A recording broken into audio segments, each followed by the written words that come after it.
જાહેર પરીક્ષાઓમાં ગેરરીતિઓ અટકાવવા માટેનું સુધારા વિધેયક 2026 સંસદમાં વડાપ્રધાન શ્રી નરેન્દ્રભાઈ મોદીના નેતૃત્વમાં પસાર થયું છે. દેશના લાખો યુવાનોના ભવિષ્યને સુરક્ષિત કરવાની દિશામાં આ એક ઐતિહાસિક નિર્ણય છે.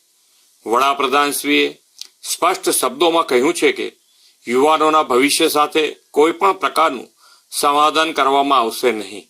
આ કાયદો એ જ સંકલ્પનું જીવંત પ્રતિબિંબ છે. હવે પરીક્ષામાં ગેરરીતિ કરનારાઓ સામે વધુ કડક સજા, વધુ કડક દંડ અને વધુ અસરકારક કાયદાકીય કાર્યવાહી સુનિશ્ચિત થશે. કેન્દ્ર સરકારે પારદર્શક, નિષ્પક્ષ અને વિશ્વસનીય પરીક્ષા વ્યવસ્થા માટેનું મજબૂત કાનૂની માળખું તૈયાર કર્યું છે.